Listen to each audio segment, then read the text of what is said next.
Hello，各位朋友，大家好，欢迎来到电脑 Inside Out。如果不想错过教学内容，请你一定要订阅我的频道。这里大家看到的是一家网络商店关于迪士尼商品的销售情况。目前这个表格栏位是北中南的6个都市，Y 轴为各商品种类。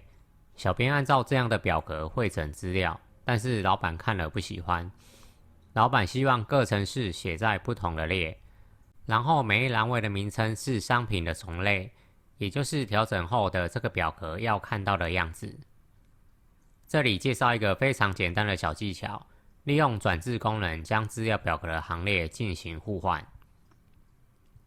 首先我们要选中要调换的所有储存格，选取所有资料的储存格，也可以用快捷键的方式。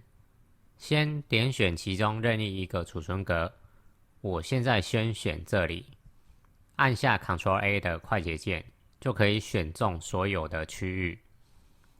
接着进行复制，这里也可以使用快捷键 Ctrl+C 去复制资料，在空白的区域选择储存格，在贴上的选项点选选择性贴上，会跳出一个视窗，接着我们选择最下面的转置，点选确定按钮就完成了。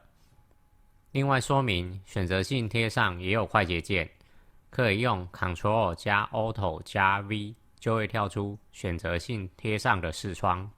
常用的贴上快捷键是 Ctrl+V， 选择性贴上多了一个 Alt。喜欢这部影片的话，请帮我按个赞。想要看到更多的分享资讯，请记得订阅我的频道，按个小铃铛，有新的影片第一时间通知你。以上是这次的教学内容，最后不要忘记下载本节的范例档案，试着动手做做看。我们下回见。